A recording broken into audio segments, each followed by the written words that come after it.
Welcome to episode 11 of the Wolves Coffee Hour. For those of you tuning in maybe over your lunch break, thanks for watching. And for those of you who are dipping out on work, just stay tuned because this is better than whatever you're working on. So with that being said, episode 11, we got the volleyball team here. But before we get to introductions, we're going to go over a couple ways on how you guys can get involved. So comment live in this Facebook video if you have questions for Brent or any of the players.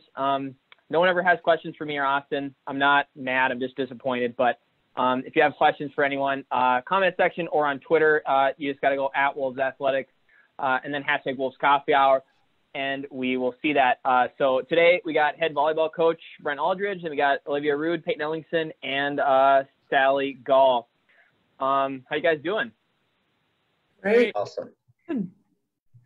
We're just going to start off, go around the horn, and kind of get a rundown on what's going on in your life here briefly. So we'll start with the boss, Brent. What have you been up to? You putting some work in on your pickup, or what have you been watching on TV? What music? Just give us a rundown on a day in the life. Pretty boring, actually. Work. Days that end in Y are the ones that I work. And so working on the pandemic goatee, I guess, is probably the most work that I go over. It's good. Yeah, I'm jealous. It's really good. It is. It's solid. How long is the best facial hair on the? It's the best facial hair on this show. All right. How do I log off? That's hurtful to Adam and his Nacho Libre mustache. That is so disrespectful to me. My mustache is way better than Nacho Libre's. But question for Brent: Are we gonna see you on the sidelines with it just like down? You're gonna tuck it into your belt this volleyball season, or how long are you gonna go with that bad boy? Yeah, I don't know. I thought, well, the pandemic should end soon, but it just hasn't. And so maybe braid it and put wolf-colored beads in it or something. No, it's just something to do. Are you gonna dye it maroon? Dye it maroon. That's what my kids are like. Hey, why don't you dye it 2 colors? And I'm like, yeah, okay. I haven't really thought about that. She looks like Gandalf on the sidelines. Well, it gives me something. I can't pull my hair out anymore. So it's good. It's good. Anything else? Any shows you've been watching, or just straight volleyball film? Like Saturday night, you're not turning on over the top. You're just firing up like CST. You're just watching film all the time. Big Ten Network's been replaying all the best ones, and so there's some good ones. Okay. I'm pretty boring, actually. Fish a little bit and watch outdoor hunting shows, and that's kind of it. Fish a little bit, hunt a little bit. You kind of do it all. Okay, we're gonna go over to Peyton. What have you been up to? We started workouts on Monday, so we wake up really early. So we go lift at 5, and then then I work all day, and then at night I just started a while ago Breaking Bad. So that's my new addiction. Is that a rewatch or like the first go around? No, I'm on season 4 now, but that's the first time I've ever watched it. I finished. So jealous. That was really good. That was another. What'd you finish? Ozark. Oh yeah, let's go. Very good. Marty Bird, the GOAT. It's like always when you hear someone watching a show that you love, you're just like so jealous. You're like, I wish I could experience this for the first time. With the exception of unsee it to rewatch it. Mm-hmm. I wish I could unsee season 8 of Game of Thrones because it was terrible, not because I want to watch it again. But before we get too far into the other ones, Peyton, and then for the rest of you, just tell us what year you are, kind of your specialty on the court, and then where you're at academically, just for people who are kind of finding this on Facebook and maybe don't necessarily know everyone by name or by face. I'm Peyton. I'm a redshirt sophomore now. I am in middle, and I'm a junior in school, majoring in human performance and fitness. Okay. Thank you for that. Next, we're going to go to Olivia. Same question here. What's going on? Well, I'm Olivia, and I'm also middle, and I'm a redshirt sophomore, but for school, I'm a junior. And What I've been doing is basically I started working at a nursing home as a CNA. So I've been going to work in the evenings, and then during the day after workouts and stuff, I've been doing summer class stuff and basically just kind of hanging out. So. What summer class are you taking? Evolution. Yeah. Okay, sounds exciting. Sounds riveting. How long have you worked at the nursing home? I've just started. I'm finishing up my training next week. Okay. So middle of May probably, for about a month. So. Nice. Awesome. Seems like every student athlete either works in like the medical field or at Menards. So it's just interesting to hear where people like find a job in the summer. It's good. Good. You gotta pay that rent. Last but not least, Sally, what do you got going on? I'm Sally, and I'm a junior. I'm in outside, and I am majoring in K-12 Spanish education. And been kind of doing the same stuff as them, just workouts in the morning, and then I work the morning shift and the afternoon shift. So I work 7:15 to 9:15 at the YDC, which is like a daycare connected to the YMCA. And then I come back home, I eat lunch, probably take a nap, do some homework, and then go back to work, and then chill the rest of the night after that. Wow. Yeah, with whatever time you have left. Going back to the Spanish education, like ideal grade, like what would you teach if you could choose which grade? Well, I know that in South Dakota, there's not really much like middle school or elementary Spanish. So like if I stay in South Dakota, I'd probably say high school. But like I would totally love teaching middle school as well. I just like this. I like that age. I like I guess. So they're not like the middle school kids aren't like too cool yet. No. Like high schoolers are just savages. It's so cliche, but like I couldn't do it. Like what I mean? Everyone says that they couldn't teach, but yeah. Oh yeah, kids are getting close. I would want like 6th grade when they're like kind of still awestruck by like going to that next school and they're a little bit cautious, but by 8th grade they just think that they're just like the top dogs. I would be nervous for 8th grade. Okay. All right. So that kind of is. And well, one more thing. Are you guys all still in Aberdeen? Obviously, right? Yep. Okay. Does one of you kind of want to? I think it'd be interesting for fans maybe hear. What are workouts like now? When you're coming in, you're getting screened. Maybe just one of you want to walk us through what that's been like. It's obviously a different kind of practice situation than most years. Anyone got any? This one. How about Olivia? What is it like when you guys come to practice and do a workout these days? So basically, we get there about 30 to 45 minutes before our lift. We go in the front lobby of the BC, and we wait in line 6 feet apart, and we go up to the trainers, and they take our temperature and ask us a bunch of questions, and then we go upstairs and start our lift, and we have to wear masks in the building, but we don't have to wear them for lift, which is nice. And then when we get into the weight room, we have to sanitize, and then we go through our workout and leave everything that we use at our rack. We're on individual racks. And then when we're done, we sanitize everything and wipe everything down.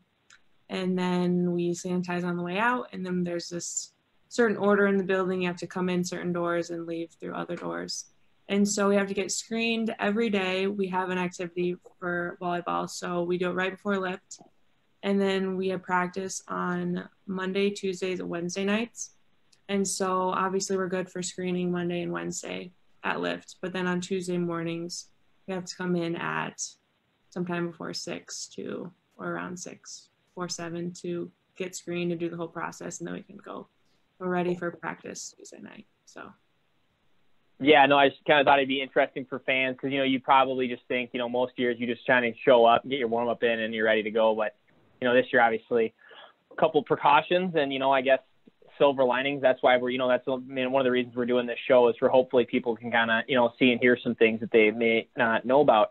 With that being said, Austin, you ready for some theoreticals? Best part of the show. Oh yeah. I think this is Austin's favorite part. I think it's yours too. It is. Well, I'm not a very argumentative person, so I kind of struggle with this a little bit. But I kind of, we'll see how it goes. So what we're gonna do is we're just gonna ask you guys probably kind of a dumb question, and then we're gonna go around the horn and get people's takes on it and see if you have any thoughts. So we'll start with Peyton. Who has the easier job, Santa Claus or the Easter Bunny? Go. Easter Bunny. It has it easier? Okay, why is that? He doesn't have to fit through a chimney. That's one thing. There you go. And Easter Bunny's on foot though, I would assume. that's true, but he does hop, so I mean, I got really in shape, I think Easter Bunny definitely has an easier job. Like, normally people don't write letters to the Easter Bunny, so they can give whatever they want. True. And the Easter Bunny doesn't have to like slug a glass of milk at every location. Like, I hope don't let cookies out. Yeah. And the weather's better. The weather's way better. Ooh. Okay. I don't want to spill my take on this. Olivia, what's your answer here? I think I'd have to agree with Peyton. I think the Easter Bunny has an easier job because maybe they're like less popular than Santa Claus, and so there's probably less. True. True. Okay, true. Sally? I'm agreeing. I'm going to say the Easter Bunny because, I mean, he hops, so he's probably way faster than Santa Claus. Santa has to get down the chimney, drink a glass of milk, get all the presents under the tree all nice, and the Easter Bunny just has to drop some candy for the kids, and he's good to go.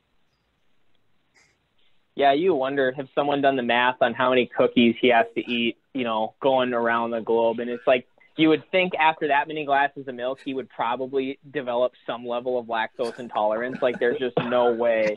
There's no way. I'm like, what if like Santa has like celiacs and maybe he can't eat cookies anymore? Like he's just gonna struggle. And I told Brent I wouldn't pressure him to answer any of these, so we'll just throw it out there. Brent, you got to take on this. Santa Claus, dude. Think about it. If you're an Easter Bunny, I agree with Brent. Here's the problem with being an Easter Bunny. One, you get run over on the road. Hawks, eagles eat you, and then South Dakota people hunt you. So Santa's got nothing like that going on. Plus, he's got this really cool ride. Probably has a lift kit thing. You got to go with Santa. Plus, he's got a dope beard. Kind of like your, what's yourself. Bunny got? A man after your heart. Yeah, it's safety. Just one quick thing. Here's why I think Santa has it easier. Vehicle, right? So comfort, which is sweet. He doesn't have to, like, in theory, the Easter Bunny would have to carry everything that it's going to hide on its person or on its body. So it's carrying like how many millions of eggs, like dragging it. Like, that's impossible. Like, Santa's got some horsepower. It's probably a 2,500 like Brent has. Exactly. But like, he's only got one location. Like Santa goes down the chimney and then he puts all the presents in one spot. The Easter Bunny has got to analyze each house and hide eggs. Yeah, like I think that's a challenge. Santa doesn't have to know the layout of someone's house or someone's property. Easter Bunny does. Also, you hear about elves helping Santa. We don't know that anyone helps the Easter Bunny. The Easter Bunny might just be a one-person show. But does the Easter Bunny like use like a network of rabbits, like the existing rabbits in the local neighborhood to like help? It's kind of like mall Santas. Like, it's just like one big group and they all kind of help each other. I think we should probably move on. Yeah. Thank you, Austin. You got to keep me in check on these. You take it away, Austin. All right, next one. All right. I don't really have an answer for this. Let's see with you guys. We'll start with Sally this time. If your life depended upon it, what gymnastics event would you bet your life that you could do?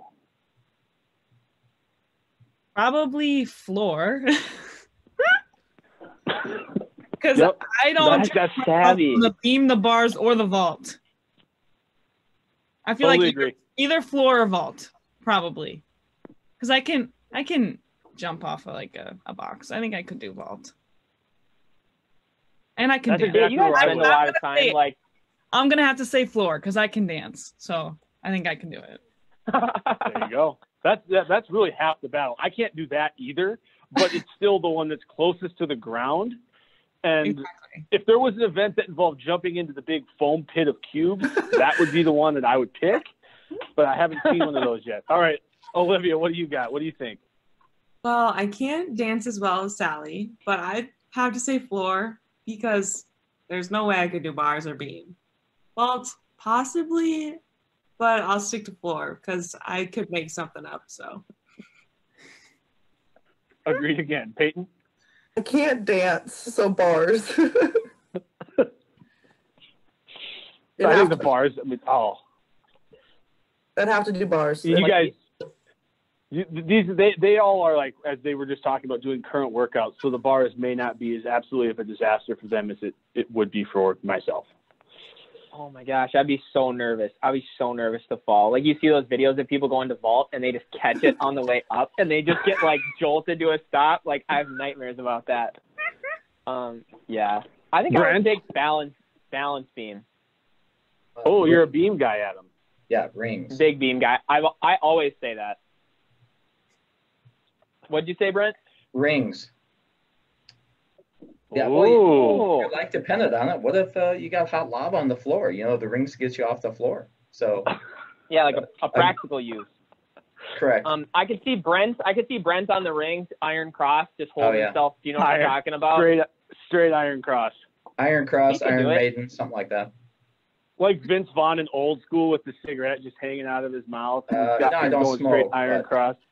Okay, not the cigarette hanging out of my mouth part, but Yeah. you know what I'm talking about. Yeah. That's just all he can do. He simply gets up and it's a victory for the Old School fraternity. Exactly. NCAA show. We do not condone smoking. Just disclaimer there. Correct. Absolutely, absolutely It's a not. disclaimer. That's why I went that direction.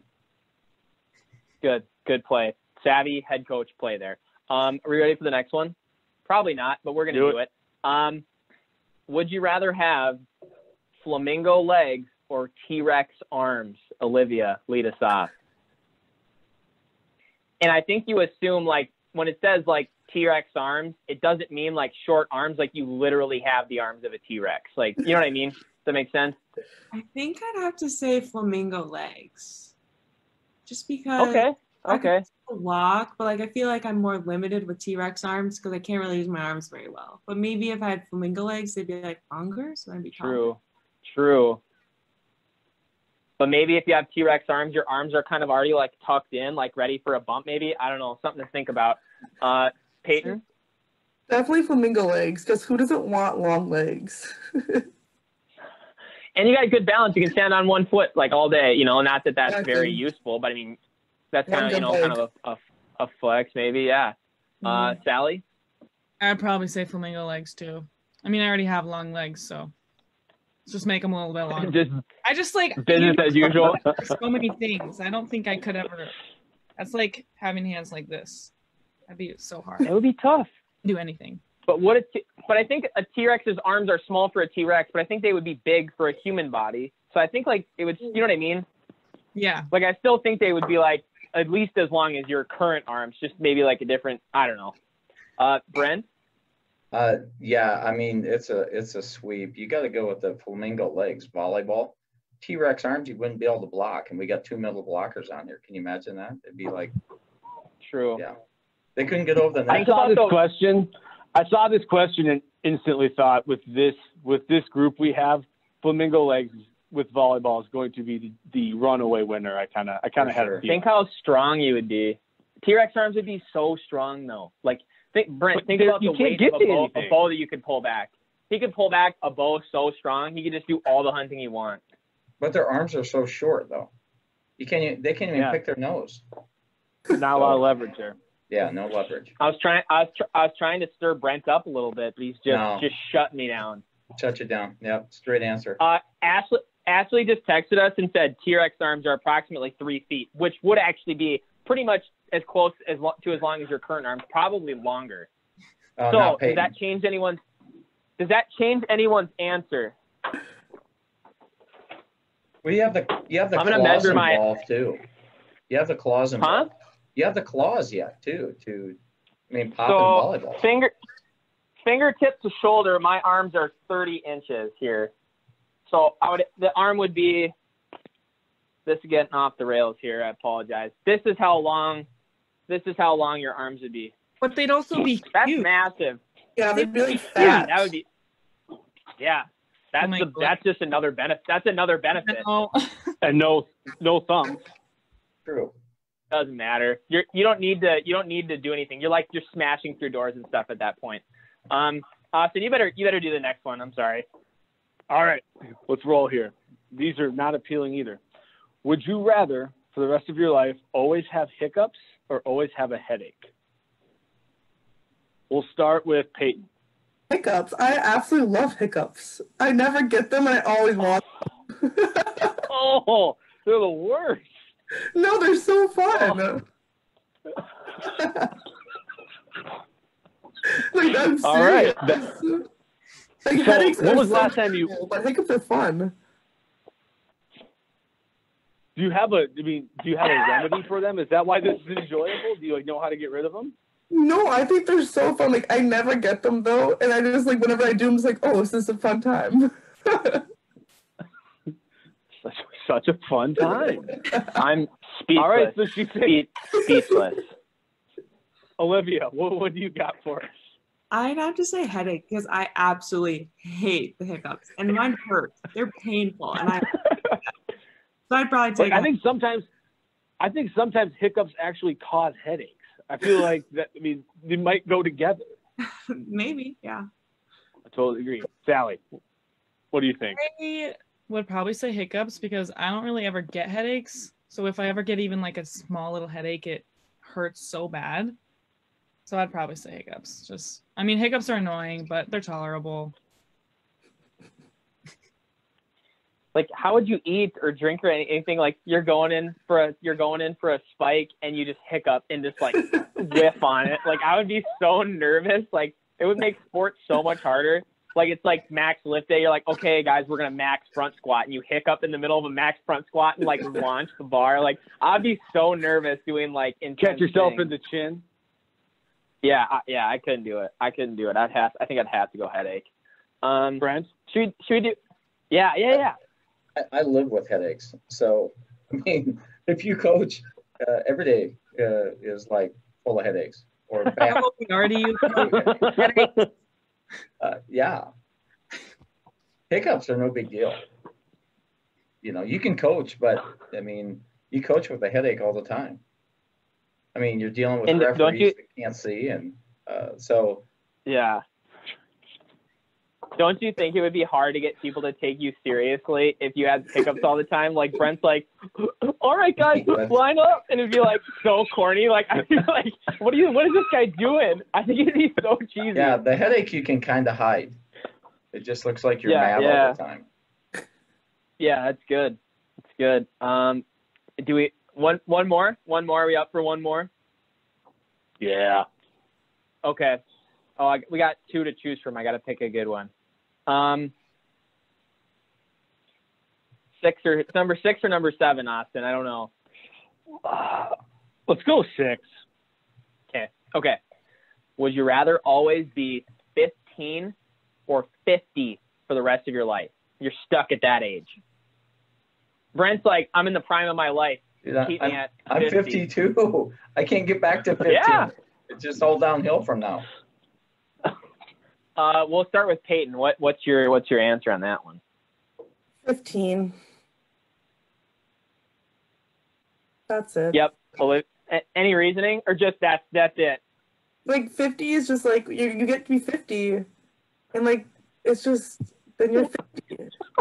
You're killing me, Peyton. Hey. Careful with your answers now here. Just say what you're going to say, Peyton. You're thinking it. You're just like bouncing around the question. 15's fun. It's fun too, but 15's more fun. You know? Yeah, your playing time for next year is on the line here, so just careful. 15's a good age. Yeah, okay.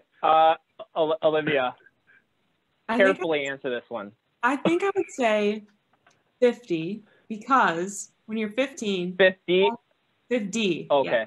Because when you're 15, you only experience those first 15 years. But if you're 50, you have lived 50 years and experienced all those life events until you're 50.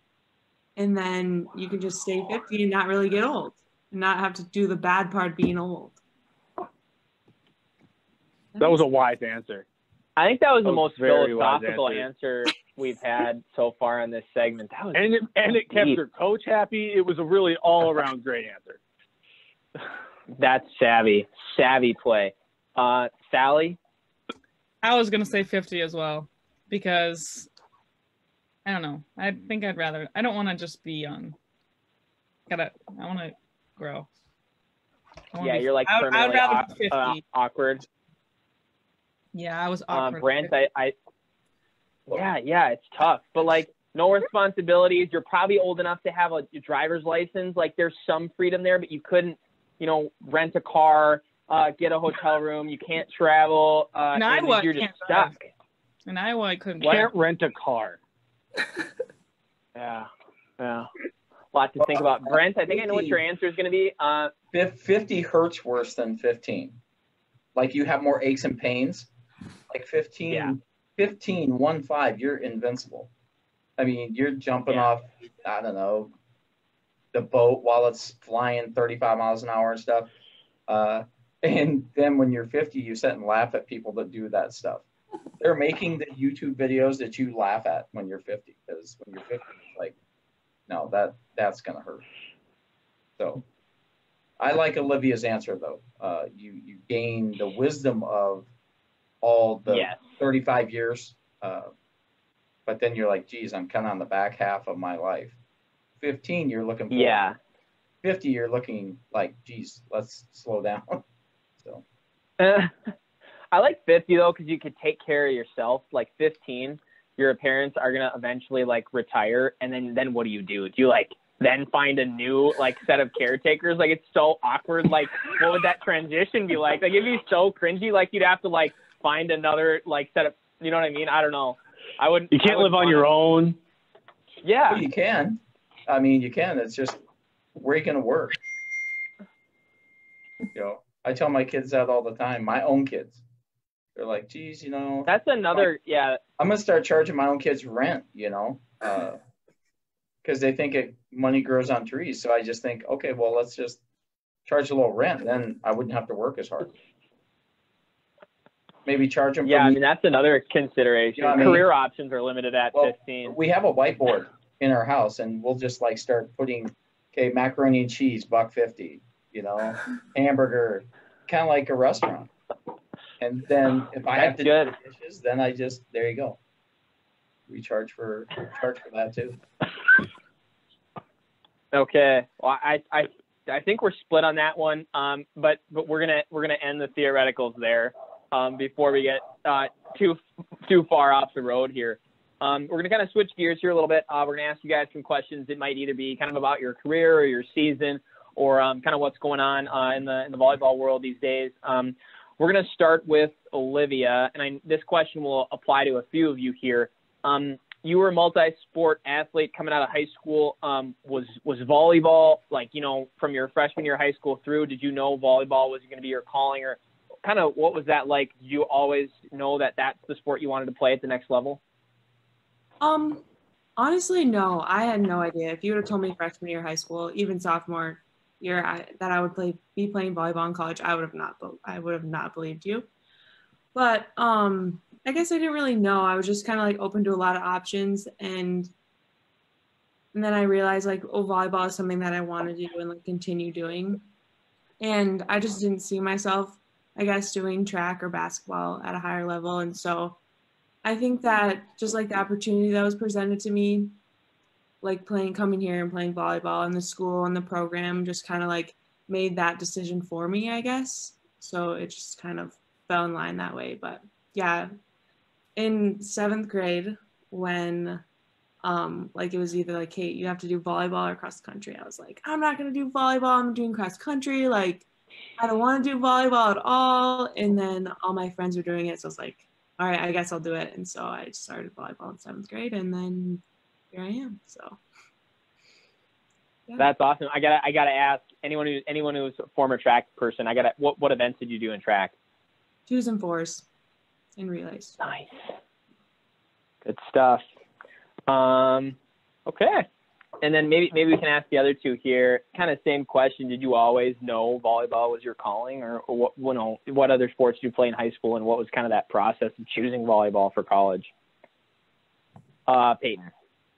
So I played volleyball since 3rd grade, and I fell in love with it since 3rd grade. So that was always my dream to play college volleyball.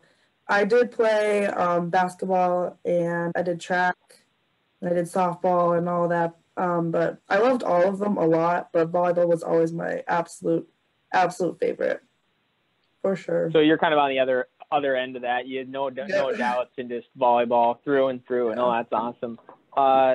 Sally?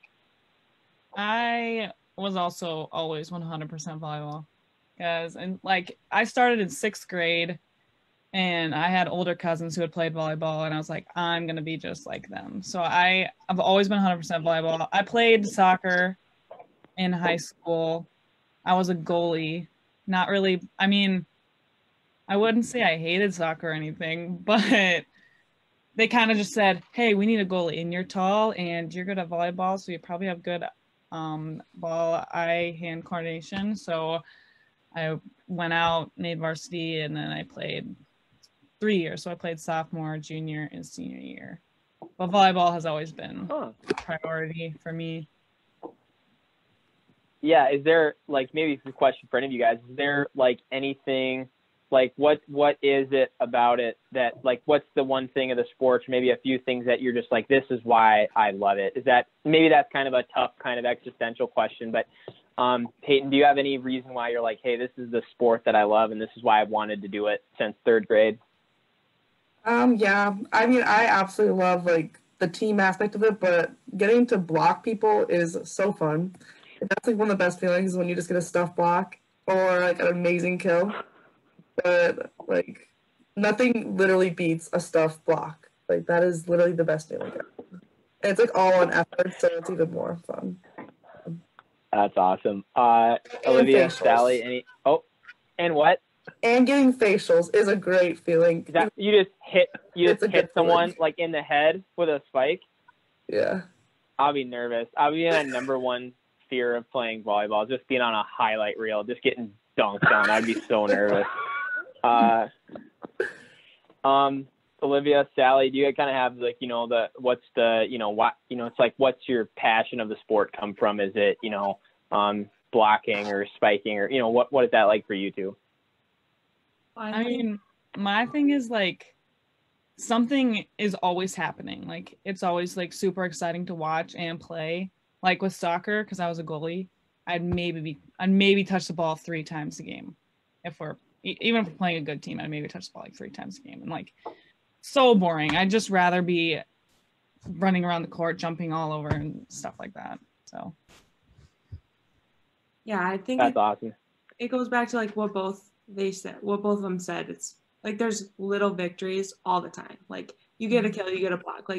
Even if you don't win a game, there's been so many victories throughout the game that make you feel really good. Blocking someone, having a huge kill in a game, there's not a lot of feelings that can mirror what you feel. So it's a pretty awesome feeling. So yeah, no, that's an interesting point about the always having action, because when it's obviously a fairly compact court and it's a limited roster of people on the court compared to some other sports. So it's at no point is there anyone who's not dialed in or not, watching the ball, in some other sports you could be like soccer, 100 yards away, and it's maybe not as just a little bit different. Austin's got the next question here, so we'll turn it over to him. All right, Peyton, this one's for you. So you led the teams in blocks this season. Would make sense why you like to block so much. And then had a great redshirt, great season coming off redshirt overall. I know you're from the area, from Warner, and played a sport every season. Kind of work us through how your redshirt season was, how it was not necessarily playing and just getting ready, getting better for this last season. Yeah, my redshirt year was honestly my biggest year of growing. I obviously did not love not playing, but it was probably the best thing for me positively, because looking back now and seeing where I was now, or like what I am now, it's just like a completely different person. I'm really glad I took the redshirt year. I'm taking a year just to learn and grow and get stronger, way, way, way, way stronger. Was absolutely amazing. So it was not fun to not play, but it was so fun to be on the sidelines cheering on the team. So. And then just work through how's rehab stuff going? How's the winter spring been? How's that been going for you? Good. I am about almost 7 months out from my surgery, my second ACL surgery, and everything's going really well. I started hitting just this last week, so that's actually going really, really well. My knee feels really good. So I'll see what this season, if I'll be able to play this season. We're not sure exactly, but I'm hoping so. That would be awesome if I be able to play. Awesome. Glad it's going well. Yeah, that's awesome. You know, the motivation that it takes, you know, even if there's no injury and it's just a redshirt season, to stay dialed in for, you know, essentially 12 months is quite the task. So props to you on that. The next question is going to go to, I lost my track of my notes. It's Sally. You're going to be the team captain going into this next year. And obviously, the scheduling is going to be different. You know, the season's going to be different. There's a lot of things that are changing. And a lot of times, I guess in my head, I kind of view athletes sometimes as kind of, you know, creatures of habit, creatures of routine. You kind of, you know, you like to eat, you know, I personally, it's like eat the same thing every time, or, you know, maybe you whatever, you kind of have your habits and stuff. How do you, as a captain, how do you kind of guide your team through a season that's probably going to be pretty strange to most people? Well, I just want it to be like every other season. Just kind of, it will be different, like only having 20 matches, I guess. But we, like in other seasons, I feel like we have a lot more cushion. We kind of like let up. There's no letting up this season. So like I'm excited to kind of have the team just attack every game, treating every single game like it's like the national championship. Like I want every game to just, I want everyone to work hard and give their all every single game. So yeah, foot on the gas immediately. And I suppose in all reality, you know, once that first serve is in the air, you know, a volleyball match is a volleyball match, regardless of, you know, all the extra things going on outside of it. So I guess in that aspect, you know, that's nice too, is once you're going, you're kind of going. So, yeah, that's awesome. Austin, you got the next one here? Yeah. We'll hit the headman here with a question. So just kind of give the Wolves fans a, you know, kind of look into what the season's going to look like, as far as, you know, maybe how you guys are going to deal with some scheduling differences, what they should look for with the team, and just kind of what the season's going to look like, or how you see the season looking. Well, just being NSIC matches, looking back, it's 13 out of the 20 will be against the top 25 and receiving votes. And so we're shrunk down to only having 4 teams in the conference tournament. And just like every other year, there's probably 10 teams in our conference or more that should go to the NCAA tournament. And so the hard thing is we don't have anything on the front end. So we loaded up last year and we scheduled hard, and that helped us, I think. And then at the end, if you don't make the conference tournament, I don't see how you're going to make the regional tournament, so to speak. So 4 teams out of 16 are going to go, and the rest of us, well, I'll be in a deer stand, I guess. You know, if we don't make the conference tournament, maybe our strength of schedule, maybe it's an unbalanced schedule, maybe we have a harder way than some teams, but those teams that are playing in the conference tournament now get extra games, and there's really no way if you're setting at home to get it back. And so, but we're all faced with it. We all get 20 matches, and we just got to go do a good job with whoever we play. It's kind of like normal, to be honest.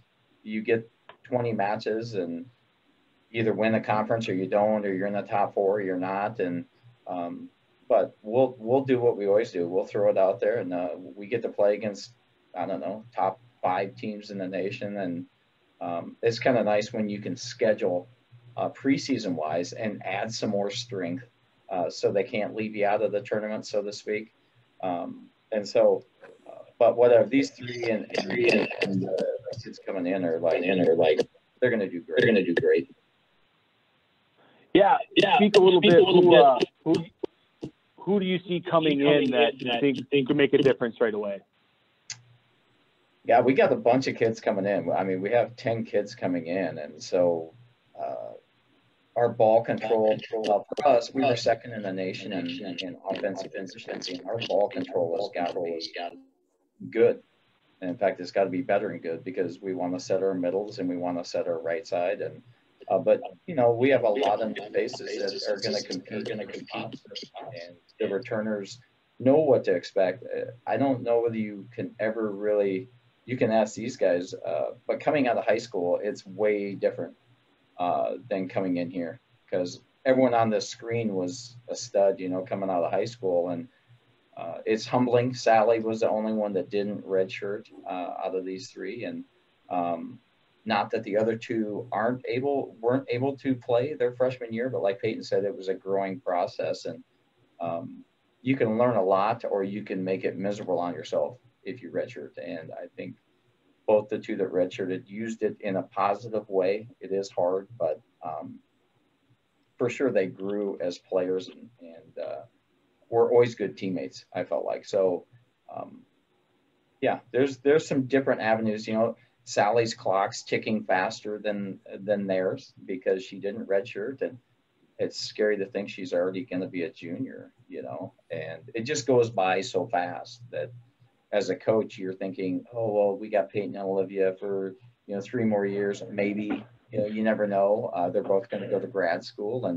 And then you look at Sally and you really only have Sally for a year and a half because we're a first semester sport. So it's not like, hey, I have 2 more years. You have a year and a half, really. So I just enjoy being in the gym with them. It's great. You know, they're good in the classroom. And so I have no complaints.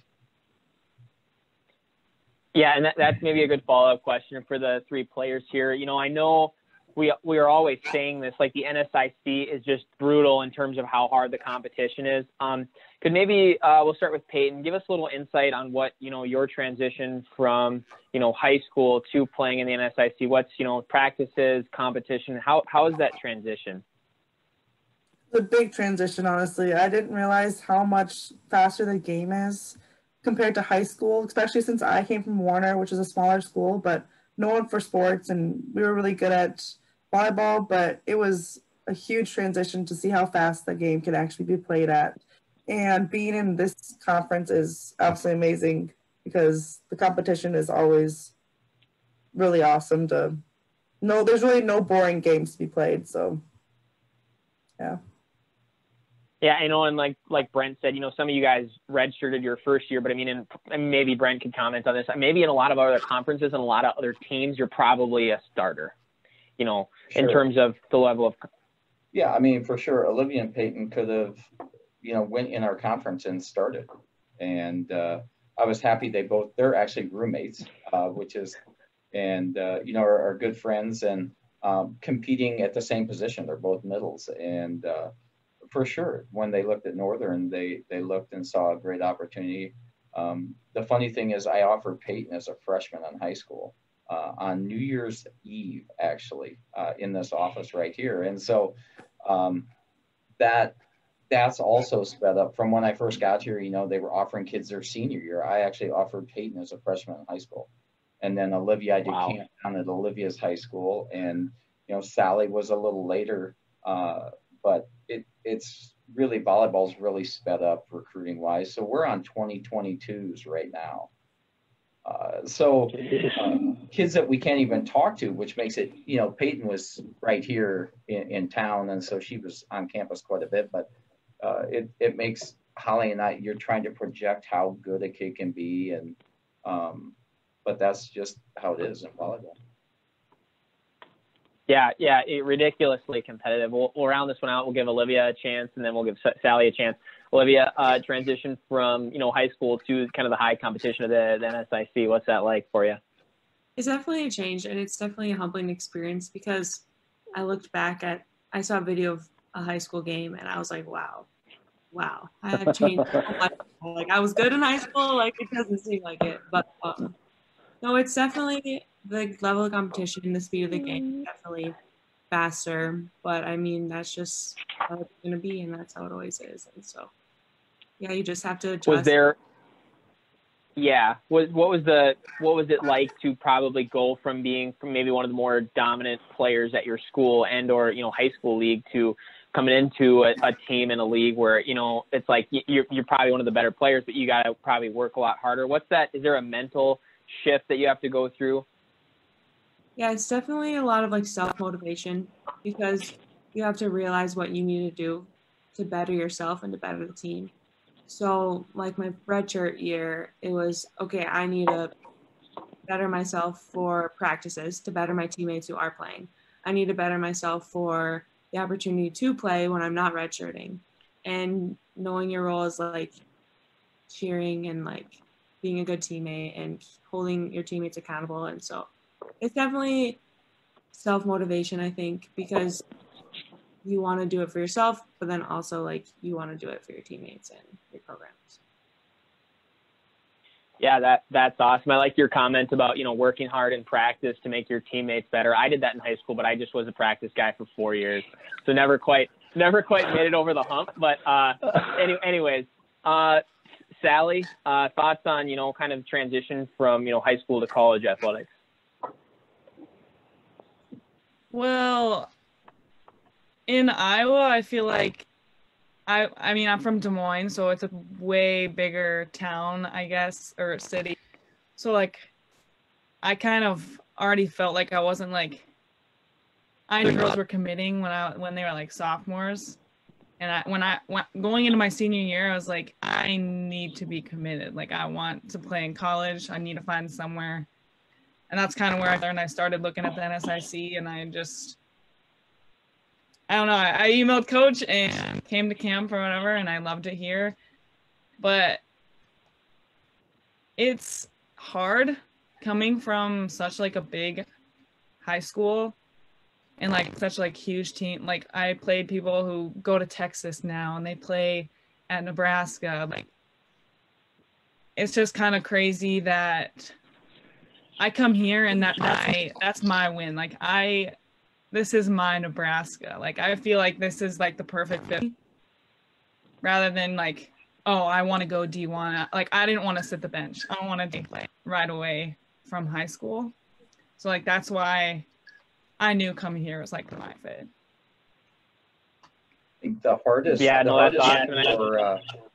transition for all these guys is making changes.